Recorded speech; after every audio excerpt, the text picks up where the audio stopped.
like to welcome our guests, Alie B, Gorrie, Dewitt Burgess, and Melanie Rivera Waldman. They're going to talk tonight about what it's like to be a professional performing artist or a creative who also identifies as having a disability. Our guests are going to discuss the artistic process, their engagement with creativity during the pandemic, and how disability shapes their work and their identity as a creative professional. So at this time, I'm going to turn it over to Alie B, who's going to tell us about her and her work. Hi, everyone. I'm so excited to be here. This is just such an incredible opportunity to share with you all, and I am so thrilled to be supporting anything and everything UAB. I am Alie B. Gorrie. My pronouns are she, her, and I have low vision. I'm an actor who's performed professionally on tour and in New York City, and I happen to have low vision. Also, I just saw that my power is running, so if I grab my cord, you'll know why. But I have never known what it's like to have 20/20 vision. I was born with low vision and have actually received the majority of my treatment at UAB. I have an appointment tomorrow with ophthalmology, so this is a really special moment. But the arts have been a part of my life since I was a 2-year-old taken to ballet class. I have never known what it's like to not be in a performing arts space. And I have always also been the only person with a disability in all of my performing arts training classes, from childhood till really moving to New York. It wasn't until 2 years ago that I was in another acting class in New York City with someone who my teacher said, "Oh yeah, this is Blake. He's legally blind as well." And I said, "Excuse me? Hello?" That was the greatest place I've ever studied. But yes, I grew up in Birmingham, actually performing around town and just learning to really quickly how to adapt and how to advocate for myself from a really young age. Which was really tricky, being a non-disabled kid trying to find my voice. And I feel like the arts actually helped me find my voice and helped me advocate for myself, because you're getting skills as an artist, a young artist. You're learning how to collaborate, how to use your voice, how to be alone on a stage and share a story. And then that might just happen to morph into sharing your story.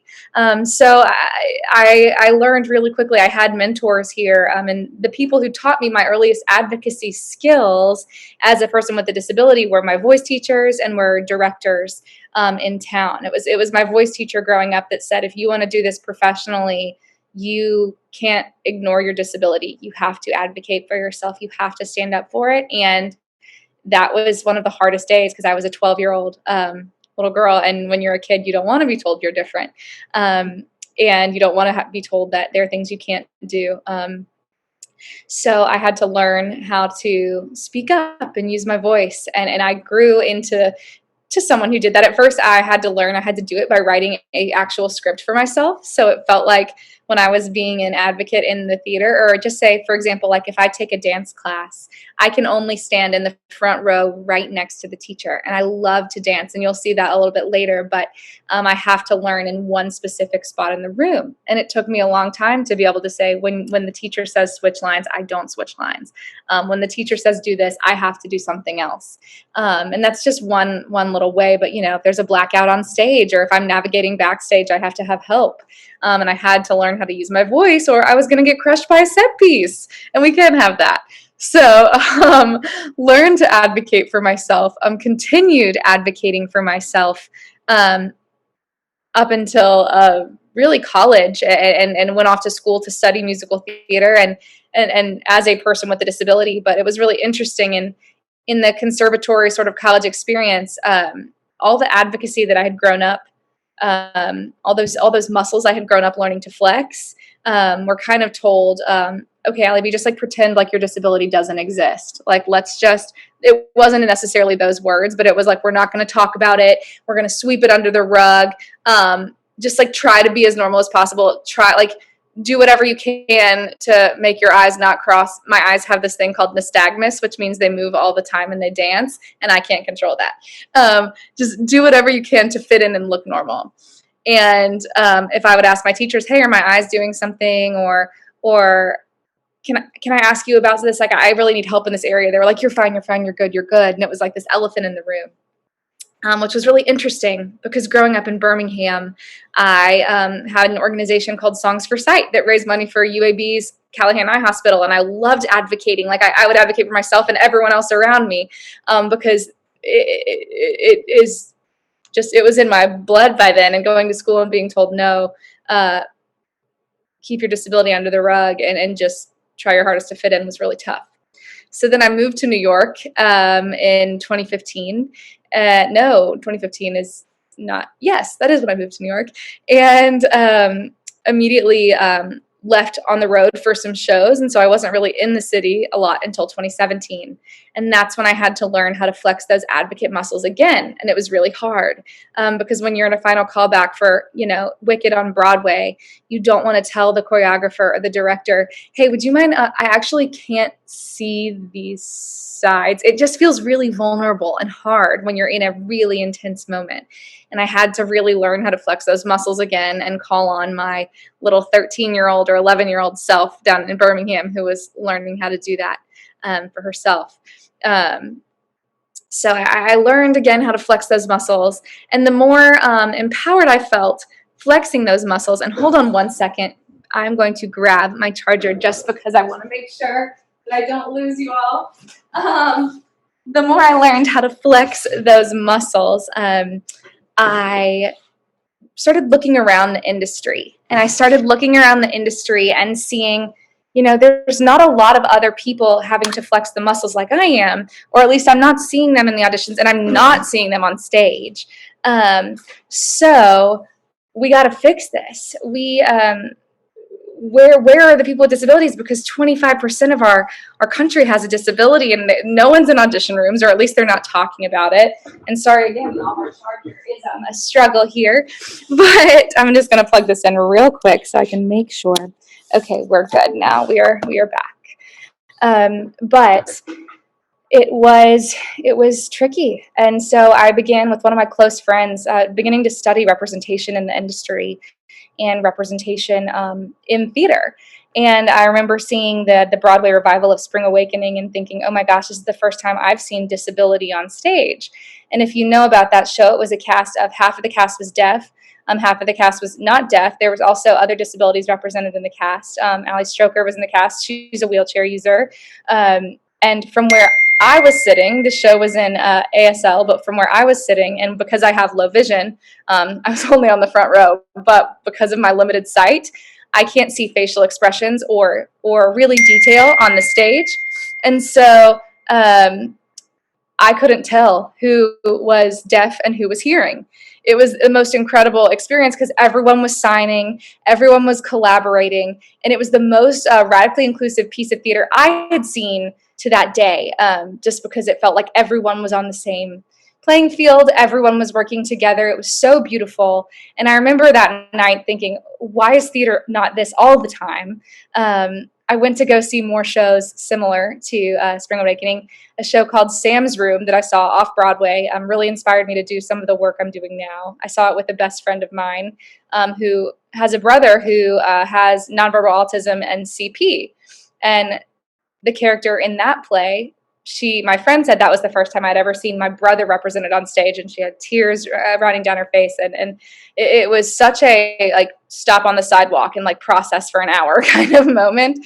And it really fueled my work in making sure that artists with disabilities are represented. So that is what the past few years have looked like for me, working in the theater in New York, in regional theaters across the country, and here in Birmingham, not only talking about disability inclusion in the arts, but working to build talent pipelines for disabled artists, working to educate theater companies and theaters on best practices for disability inclusion, and just lifting up voices of disabled artists. So I want to show you one way that I've been doing this is through a documentary series called Able. And this series is on Amazon Prime, and it's actually about to move to another platform, so stay tuned. But I want to show a clip that really sort of gives you a glimpse into the why the work of disability inclusion in the arts is so necessary and so important. And I think you'll hear some of these statistics and find them a little staggering. If you wouldn't mind rolling the Able clip, Dana, that'd be awesome.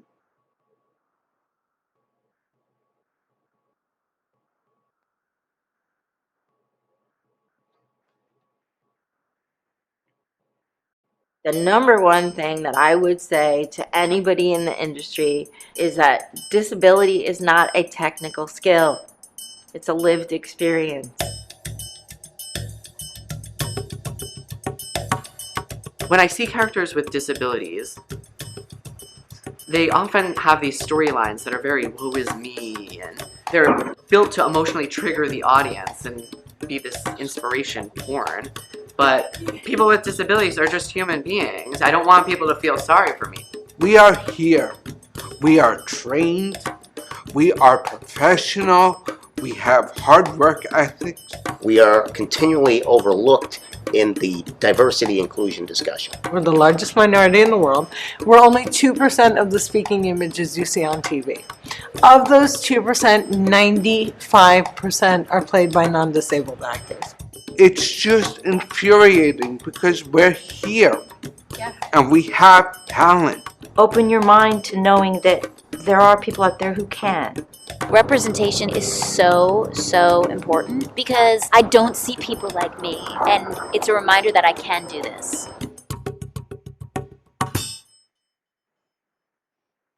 Awesome. Thank you so much for sharing. So if those stats alone don't sort of give you a little bit of a wake-up call of why disability inclusion in this industry, in the arts, is so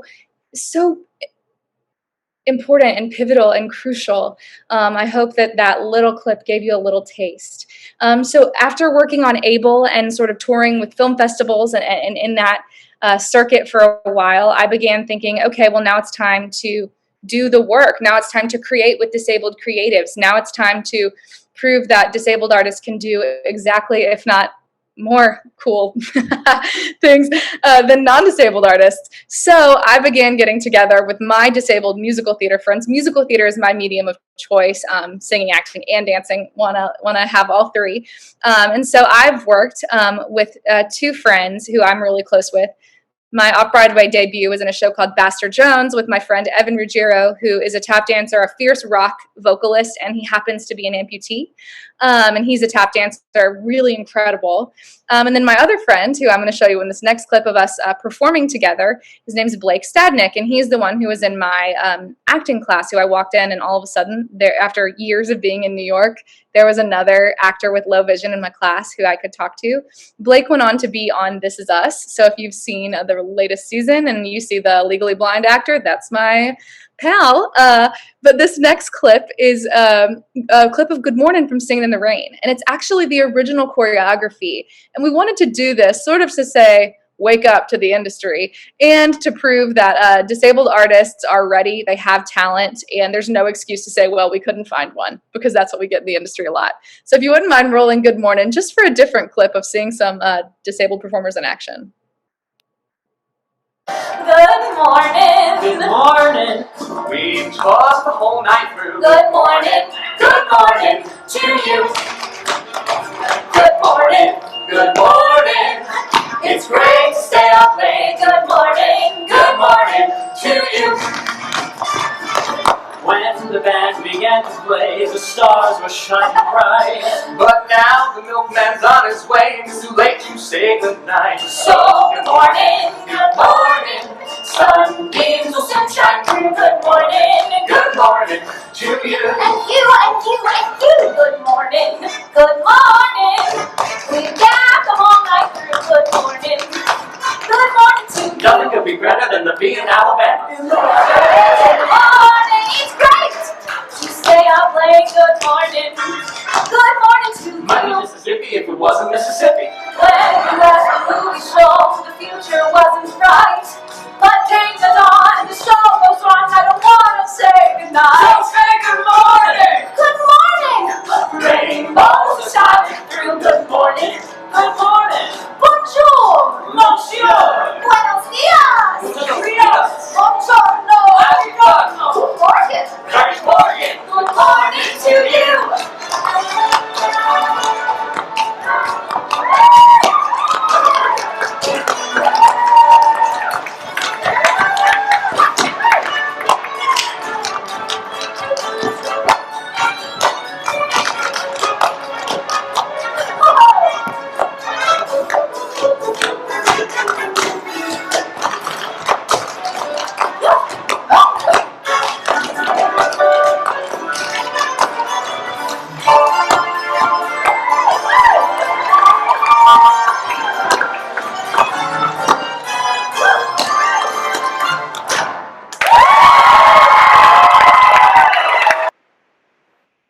And that actually, we went on a little tour, and that was filmed when we were in Birmingham. So that's why we did the Alabama reference. It was fun. We taught it at, we actually had Evan come teach a tap class, a peg leg tap class. It was really a fierce and fun experience for a lot of young dancers down here.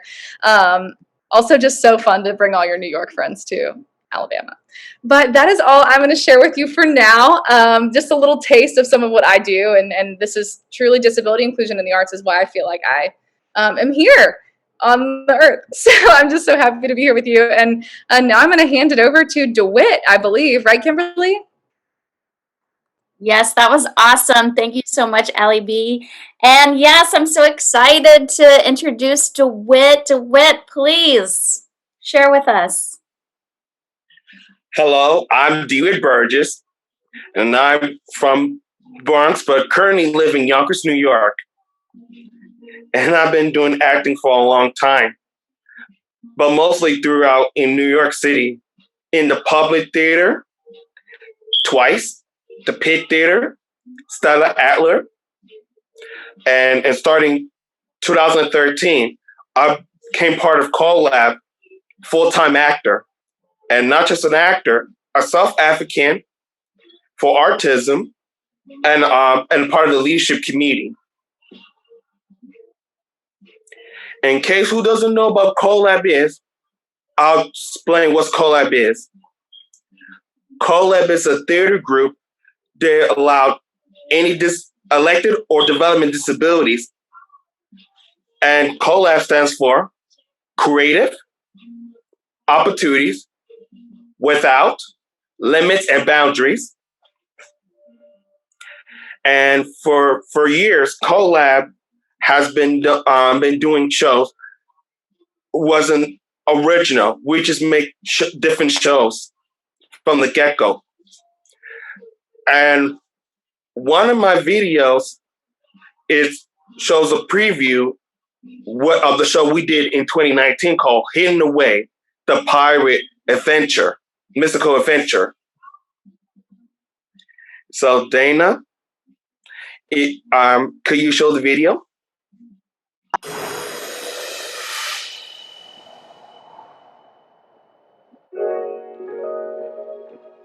Everyone take a deep breath in and a deep breath out. Welcome back, you guys.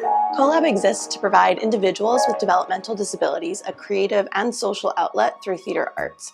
There are limited options for programming for people with developmental disabilities, especially in the arts and especially when you're out of the school system. So Collab really came in at a time to fill that void. I'm Dewitt Burgess, and I've been here since 2013. My name is Diego. My name is Paul DiVincenzo. My name is Jenny Sarah Shakarov. I like to dance and sing, show every dance move.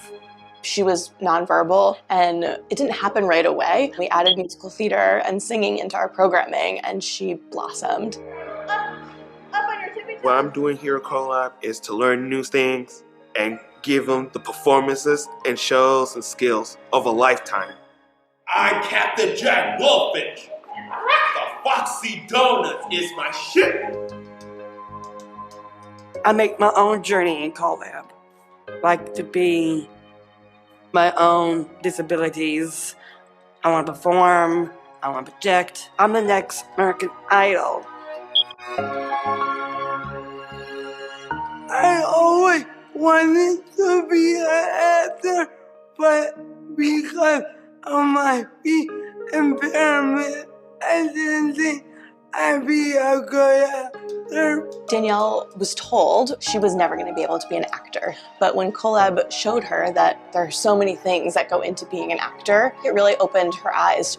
The ensemble we create at Collab is pretty remarkable. When you look on stage, you're seeing our participants who have developmental disabilities, and you're also seeing them perform alongside teaching artists and supporting artists who are likely neurotypical. A lot of times you can't tell who's who. As a supporting artist, I have a better baseline of how to interact and support others with disabilities. Now I think I have a better sense of empathy. One of the rules that we have at Collab with our pact is to keep space, giving time and space for someone to advocate for themselves.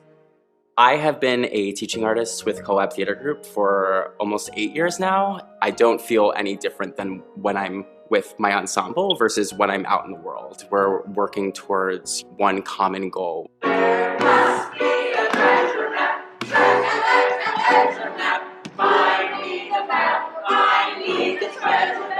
Since September, we've been working on this production, Hidden Away. We've been rehearsing from January through May.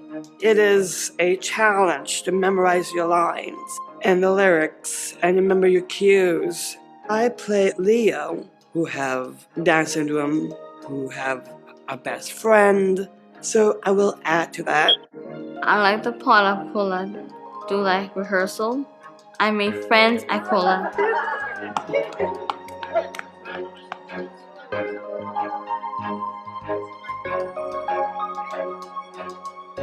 Tonight is our first performance, and we're really excited. We had 2 rehearsals in the theater before, and they went well. We got through the show, which is exciting. The energy, I think, is going to be really high and really palpable. I think one of the things that's so effective about a collab show is seeing everybody on stage together, not only the amount of people, but the way that everyone interacts with each other. So people with disabilities are interacting with people who are neurotypical, and everybody has a part and everybody has a role. There's just one way they can find out. Silence! I feel belonged, and I know that collab will give me an opportunity like no one else couldn't. And that kind of feel when I get on stage, you kind of want to give it the effort. It feels like you love performance, and that's what I wanted to do in my life. I love collab. Everyone in Collab has accepted me, and I'm able to also give that back. When you meet someone where they're at, that's probably the best way to support them. It's like opening doors. Who has this disability to get a chance to shine?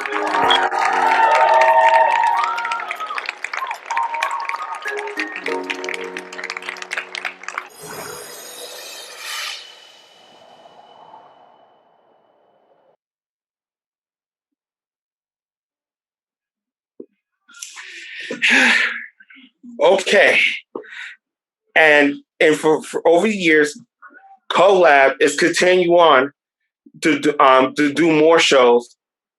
Like it's like a team effort. We work together and we create shows that's never been done before.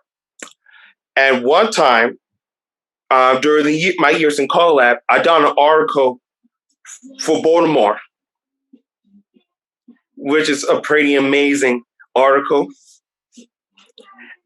And currently I'm on the works of my first vertical show called Let's Go.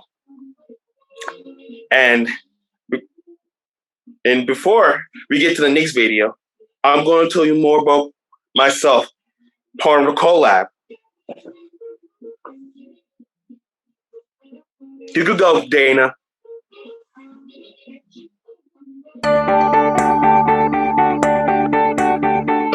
My name is Kirsten, and I've been in collab 5 years. I'm Dewitt, and I got involved from collab from a psychiatrist I met in the Bronx. I've been involved in collab since 2013. I like acting. I like to talk more and stay clear and focused. No, I am doing. I'm currently taking musical theater production and a supporting artist for Collab Kids. Collab Kids is like a regular collab class, but exception of we got kids instead of adults with disabilities. I like being a supporting artist because I'm very good with children and helping others. Helping Collab was a good opportunity for me. What does it feel like to be on stage? I like it. I like it very much. What I like about performing is that I could show people how fearless and how confident I could be when I'm walking in the stage. I like my friends and my co-workers. They're friendly and they're very special. The Collab Pact is like the rules of collab. Every collab class has to follow them. We listen, key space, and we all welcome. Automatic means like all together, like all our group together. Collab had changed me a lot because it took my acting stats a whole new level, and I get so much support all my years with Collab. Yes, I am a good dancer. So maybe like this or this, or.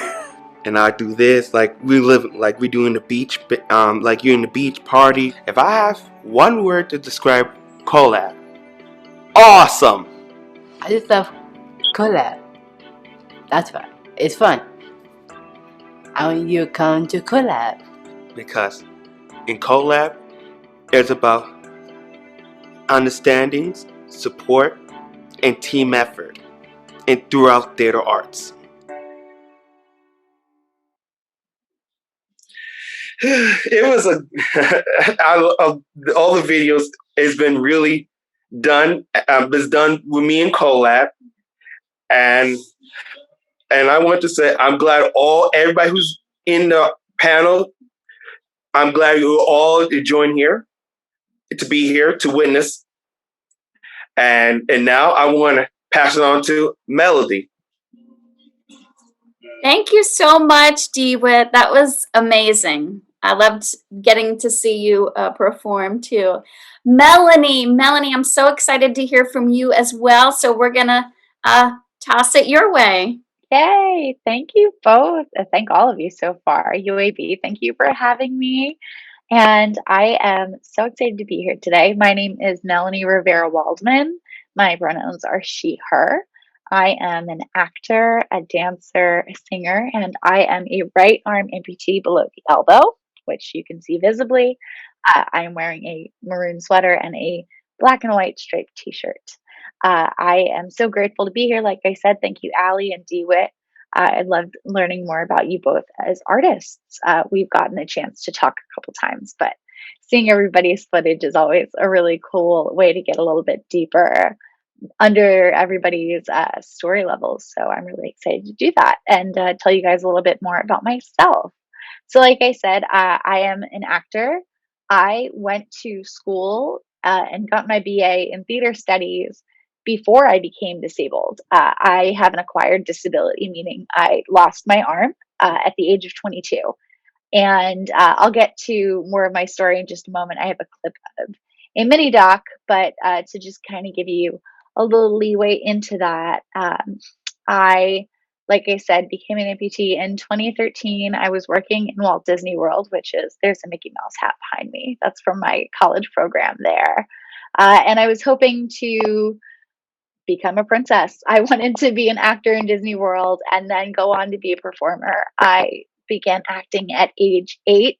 I was always around musical theater, grew up in Atlantic City, so we were always 2.5 hours away from New York, and it was always really easy for us to get up to go see a show or go watch some kind of concert. The arts were really predominant in my upbringing, and once I became disabled, it wasn't that I lost touch of it, but it was something I'm still learning, that disability should be incorporated in all of my artistic endeavors, no matter what they are. And it's a lesson that Alie shared. You know, she learned at 12 years old. I'm 29, and it's a lesson I'm still learning. So on each and every one of our paths, you know, Dewitt, I'm sure that it also came in where you're like, well, we each have our own self-doubts in the way that we are represented, because we are so minimally represented in film and TV right now. So that's actually how I became involved with disability representation. A friend of mine had done the Easter Seals Disability Film Challenge, which you're going to see a short clip from my film this year. This is my 4th year that I participated, and the very first year that I did, I co-produced, co-wrote, and co-starred in my film, and less than a month later, I landed myself representation with an agency, KMR. So I then booked my first job a couple months later, and I've been working professionally ever since then. So let's go ahead and pull up the clip, Dana, if you can, of being a scene. This is my short, I'm sorry, this is first one is my recent project from American Eagle. I'm a yoga teacher, and you'll see a little bit from this. Go ahead. Hello, my name is Melanie Waldman. I'm a registered yoga teacher, and I've been practicing yoga for about 15 years, got my certification in 2017. My favorite type of yoga to teach is adaptive and accessible yoga. It's a gentle flow that is made for all body types and all abilities. A quick acknowledgement on honoring your body. If there's something that you can't do or don't think applies to you, don't do it. I will be cueing from head to toe. But if there's certain body parts you're missing, like me, that's okay. Start from the inside and work out. A little bit about the practice of yoga. Yoga is so much more than just the poses. Yoga is about you making a mind-body connection and joining them together to create a spiritual life. Here's what you'll need for this practice. If you have somewhere to sit in your chair, place your chair on the yoga mat. So yeah, this was just some recent work that I did with American Eagle's brand Aerie. I got to be a partner for this and create this adaptive yoga flow for them. So I'm really happy I got to do that. Like I said, yoga's been a big part of my life, actually, about 15 years. And just like with acting, I had to find my own way back into adapting my practice. So that was a huge honor for me to get to be a part of this 2020. So if you want to go ahead and pull up the next video, we can go ahead and do that now. This is the clip from my Easter Seals film this year and is a little bit more about my story.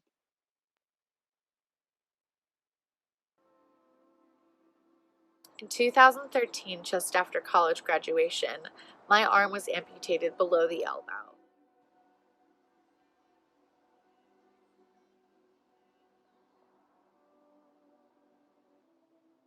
Basically, the doctors tried to save my arm. There were 2 blood clots in the artery of my right arm. They administered heparin after 5 days of no success in getting rid of them with clot busters. They gave me heparin, and it turns out that heparin is something that I am not only highly allergic to, but something that was nearly deadly in my case.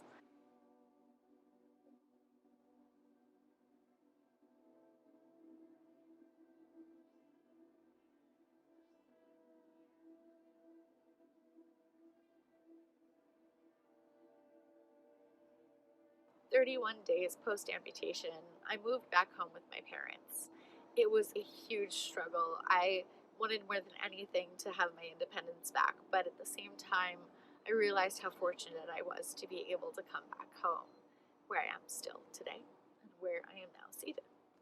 After I moved home, I was able to get myself into therapy, and therapy led me to my yoga practice, which, if you know me and you know my story, means that I ended up getting my registered yoga teaching 200-hour certificate, which I started in Baptiste yoga, and I eventually came to be trained as an accessible yoga teacher. So I'm now able to teach yoga to people of all body types. Anybody who seeks yoga, it is there for you. And basically how it ended up was it was either my arm or me, and I don't think I would ever change it for a minute. I think that my life is changed for the better because of the way that I am.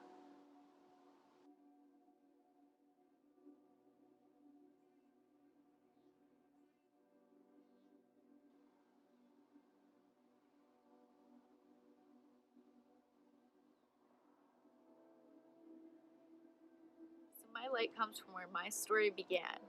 My origins come from the Thank you very much.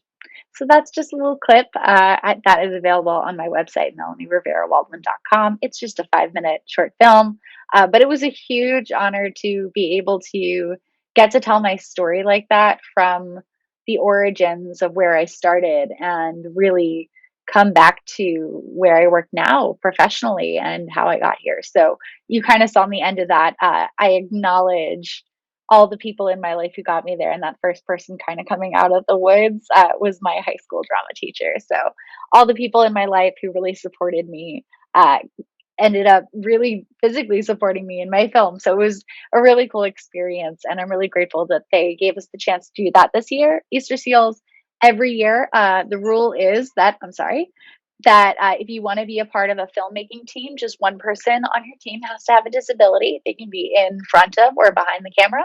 They can be your editor. It can be anybody on your team, but they have to have a disability. And each year they give you a different prompt. I've done sci-fi, buddy comedy, best friend comedy. They do all kinds of different things, and it's really challenging, but it is so cool. It's over like 55 hours. You sweat a lot, you cry a lot, maybe you don't sleep, but it's definitely worth it in the long run to get to do. And last year, my team took home the award for Best Awareness Campaign. I got to go to Sony Pictures Lot and receive an award from Mika Fowler from Speechless. He presented my award, and he is also a Jersey boy. So it was like this really big meta moment where I had like gone right up to him and been like, oh my gosh, we live 30 minutes away from each other. And then he later presented me with the award. So that was a really great night and cool moment. So I highly suggest that if you have a disability, try it out. Easter Seals, one word, Disability Film Challenge, look it up. And that's me. Thank you guys so much for letting me talk about myself. Thank you, Melanie. That was wonderful.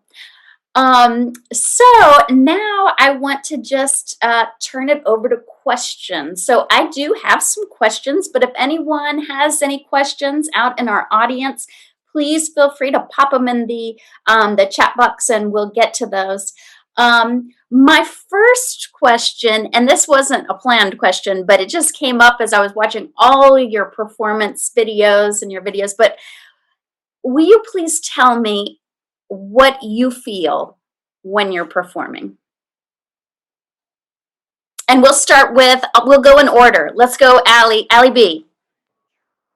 I feel the most alive that I ever feel, and limitless. Dewitt?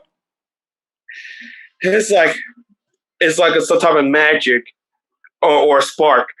You can feel it when you go out and take a chance and risk while performing. It's awesome. And Melanie? I'm going to have to side with Alie here and say alive. I got to perform this weekend, actually, and my song choice was Being Alive from Company. So alive is the word of the weekend. Fantastic. Okay, how would you say, and I know everyone's touched a little bit on this in different ways as you've been sharing, but how would you say your disability has shaped your creative process and or the types of roles or work that you seek out? We'll start with Alie B. I love this question because I tell a lot of folks when I talk about my disability in theater, nothing has prepared me more for a theater career than having a disability. And everyone hears that and they're like, wait, what? And it's because when you live with the disability, you're always, and I don't even think about it anymore. I'm having to adapt so much in my everyday life. Like you're having to make quick decisions on what's best for you and your body or how you need to get your needs met that day. Be that accommodations, be that, having to plan all of your travel and like all of your, whatever, all of your stuff. And so, when I walk into a theater, and also having a disability, which theater taught me this too, but teaches you how to use your voice and teaches you how to stand up for something. If you choose to go that way, not saying that everyone with a disability has to be an advocate, but I think my disability prepared me for, theater's tough. It's a tough industry. Having a disability sometimes can be really, really tough. It builds a lot of resilience. So I think that's definitely the answer to the first half of your question. And then remind me the second half. Sorry, the second part is how has your disability affected or shaped the type of roles that you seek out or the work that you seek out? Oh, I love this question.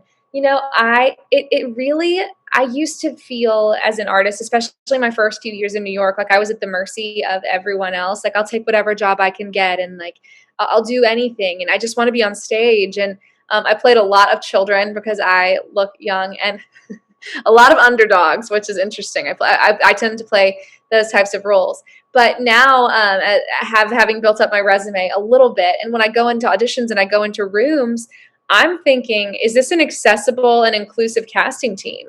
Like when I went to the audition, did I get my sides in large print like I asked? And a lot of times the answer is no. And I want to work with people who want to collaborate and who want to be inclusive and who see inclusion and disability as a catalyst for creativity rather than something we have to work around or like figure out or that gets in the way of the process. I want them to see it as something that lights the way in the process and something that can be cool. So I've really found a lot of agency in not only, owning my disability, but also walking into rooms and saying like, hey, like if I work in this, like we're going to be collaborating. So like, are you cool? Like, can we have these kind of conversations and dialogues? So yeah. Great. Dewitt, same question. How do you think your disability might affect your creative process and or maybe the kind of roles that you seek out or the kind of work that you look for? You can answer any part of that or all. It's a great question. As a matter of fact, having autism is a complicated path. Even though that in general autism might consider controversial, but it doesn't mean I cannot take a chance of doing something what suits me well, and having autism is like you get a lot of creative ideas and can make everybody into it and see how it could proceed onwards.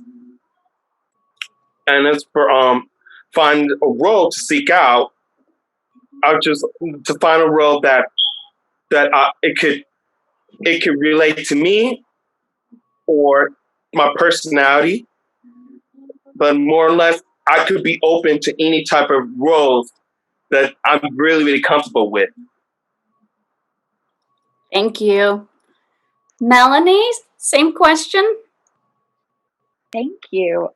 So for me, I think that right now my biggest battle, as far as seeking out jobs, we get through my agency, they'll send us breakdowns. However, they're really only ever for the disabled characters. Mm-hmm. So the stigma that we're kind of trying to fight right now is, well, we need to play the ingenue. We need to play the part of the protagonist. We can't just be the girl who is somebody who uses a wheelchair who just kind of wheels in and out of each scene. No, we need substance to these parts. So for me, it kind of gives me that case to want to include my disability in my background work as far as like where my crafting goes.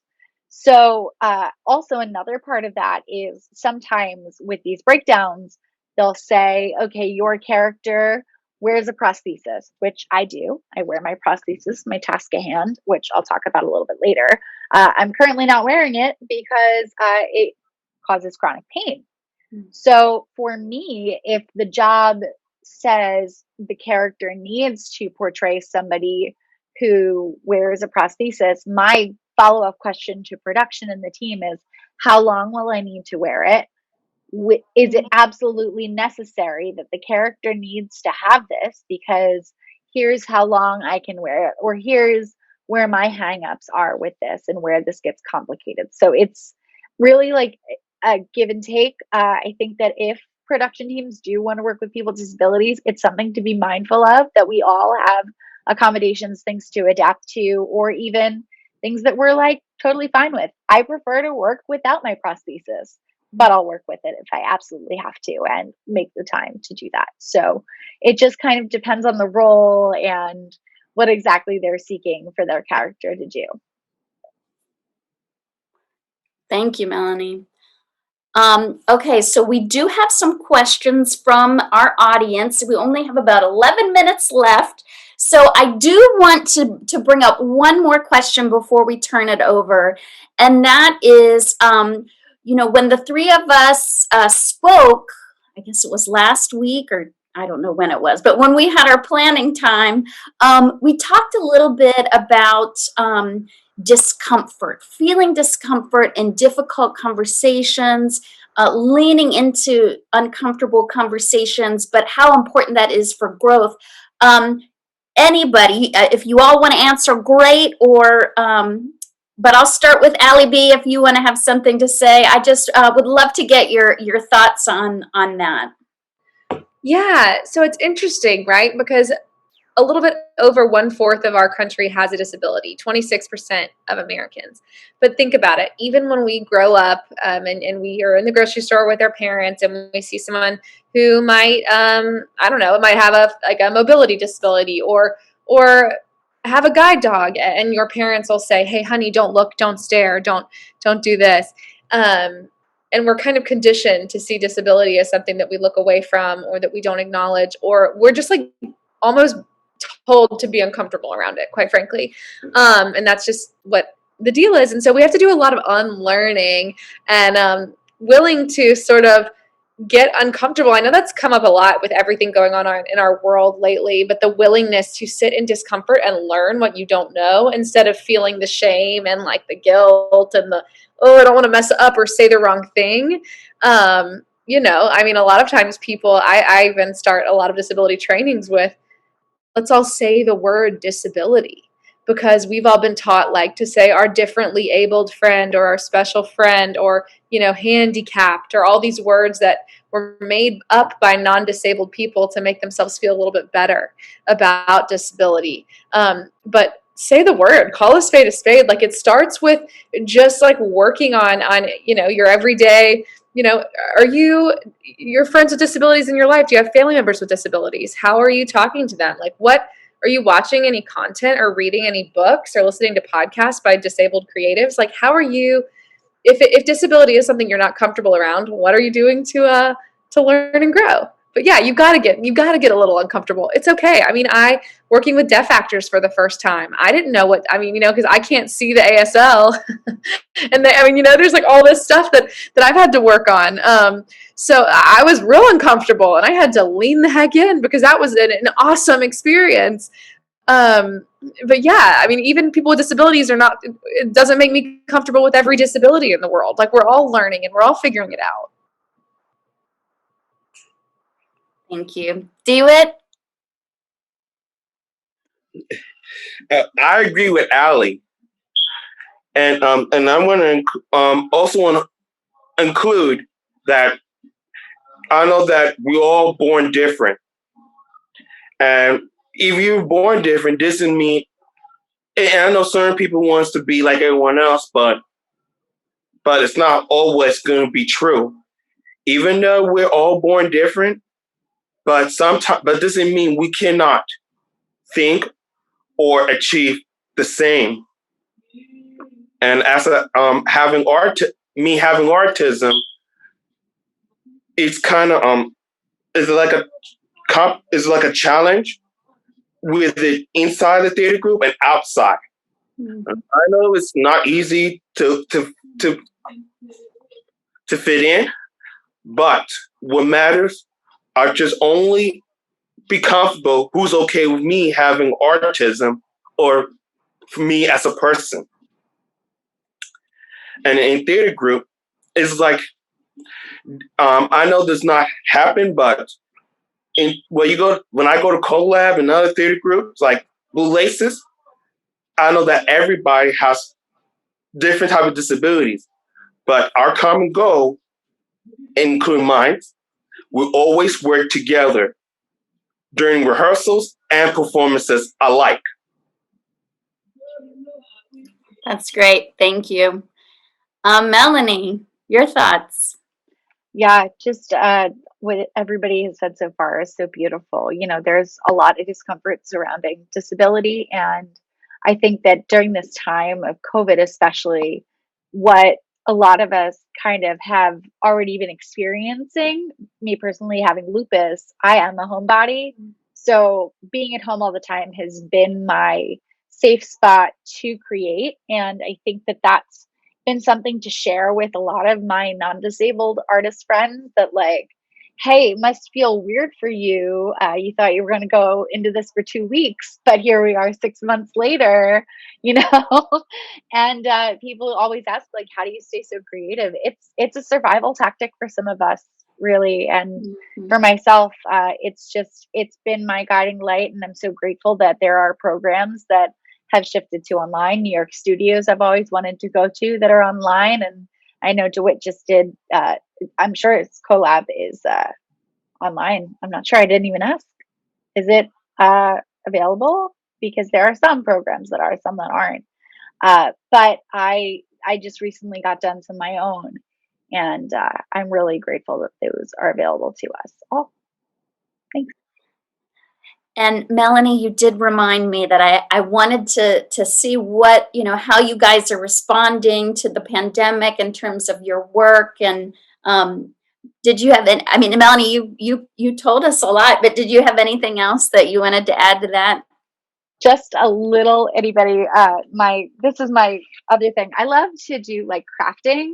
So actually the faceplate of my prosthesis, they are detachable.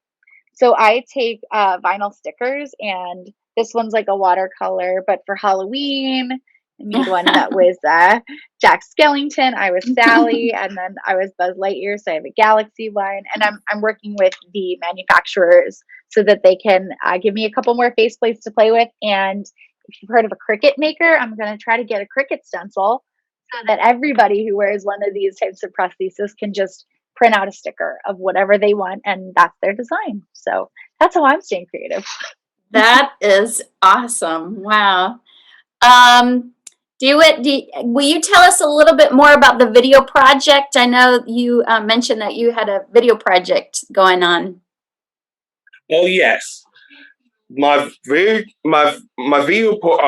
project is going to be our show. Going to be our show during the Pressmatics. It's called Let's Go, and it is about the contestants try to go after their dreams, but gatekeepers were try to stick with their rules and tradition from the beginning, but the contestants willing to do anything to lease the town to get to a radio station will allow them to perform. And it's going to be on Collab website and social platforms. It depends, but other than that, Let's Go. It's going to be our first show. It's going to be done in virtual. That's awesome. Would you, if we haven't already, Dewitt, would you put the website of Collab in the chat? Sure thing. That way people can check that out. And Alie B, how have you been staying creative during the pandemic? Yeah, you know, it's been a little tricky in terms of everything moving to Zoom. I am a part of an acting studio in New York, and when this first happened, I ended up coming back to Birmingham because can't pay New York rent in a pandemic, so we're here in Birmingham. But I was on this online studio, and unfortunately, it was a lot. I'm not used to a lot of screen time visually, and all my jobs when I was in the city were running around, we're teaching, we're being a teaching artist, so I wasn't looking at computers, and so my eye fatigue and migraines got so bad that I couldn't really participate in acting classes. So I was like, okay, I got to get creative myself. I got to figure something else out, and maybe like go see the great doctors at UAB and help work on a solution here because it's really hard. And so I began creating a little bit more of my own stuff, you know, writing music. And I actually talked to you, Kimberly, and got inspired to pursue arts and medicine myself. So that has been the most really exciting I had looked at the program for a while, and this pandemic really was. I was like, you know what? This is the time to create. This is the time to learn. This is the time to be a sponge. And so now I'm getting to learn to do what you do, Kimberly, and I think it's so exciting. And it's such an amazing field, because it's just a way that artists, you can really combine that artistry, that advocacy, that want to bring art into artless spaces. And that's really what is lighting me up right now, which isn't necessarily creating all the time, but it's finding new ways in to creativity, and it's finding new ways to bring creativity even through, through virtual platforms to people who might not have access. And I just think it's so exciting. That's great. Thank you, Alie B. Okay, we have a few questions, and I'm just going to kind of pitch them to, if I'll throw them to each person. So, Dewitt, someone asked, and I'll ask you to answer this question. What is the best piece of advice that you have ever received? That's a big one. Whatever makes you successful, don't give it up. Yeah, that's great advice. Don't give up. Never give up on your dreams. Okay, Alie B, for you, let's see. Have you ever messed up at any point while performing? I'm sure the answer is no, but I'll leave it to you. Have you ever? Yes, I was on tour with Seussical the Musical at the Fox Theater in was it the St. Louis Fox? There's two Foxes, but I think it was in St. Louis. And I was doing Seussical on tour, and the music was playing for the song Notice Me Horton, and I played a character that sings this patter song, and it's really, really fast. And I got on stage, and turned out I had the flu, and I didn't know. But I completely, the music was going, and then I just got out into the middle of the stage, and everything went white for about 30 seconds. And truly, there was nothing happening. And then it picked back up. But it was so embarrassing. It was also the one day that the stage manager was like, y'all are sounding great. We're going to record this and send it to the music director. There was just a 30 seconds of me just breathing, just waiting for the words. It was so embarrassing. But anyway, we all mess up. It's fine. Thank you, Alie B. Yes, we do. We all mess up. We all mess up. Okay, Melanie, the last question we have is, how do you feel right before you perform, the moment before you go on stage or cameras rolling? It's easy to let your nerves really kick in, but I think that that's where my training in yoga and my own training in meditation comes in. I leave that good portion of time before I'm actually going to perform to breathe, meditate, and focus on what point my character is trying to communicate here. Why am I walking into the room? Why am I singing this song? All of these reasons come into play. So yeah, stage fright's something I never really dealt with. It's here and there. I've had a couple handful of panic attacks, anxiety sort of does that. But I just trying to remember and be mindful that no, I'm the one in control and I'm the one in charge, and give myself that time to tell my nerves who's boss. I'm going to remember that. I'm the one in control. I'm in charge. Yes! That's some good advice. I like it. Well, we are out of time. You guys are amazing. Thank you, Melanie and Dewitt and Alie B. And I also want to thank Alie B for bringing this group together. I didn't know Dewitt or Melanie, and I'm so excited. So thank you, Alie B, for also bringing this awesome group together. Just want to say a couple of things. We've got our next virtual Mental Health Monday is December 7th. We've got two amazing art therapists, Dr. Chris Strang, who's at UAB, and Dr. Patricia Isis, who will be calling in from Miami, Florida. But they're going to talk about the role of art therapy in healing the grief process. So if that's of interest to you, please call in.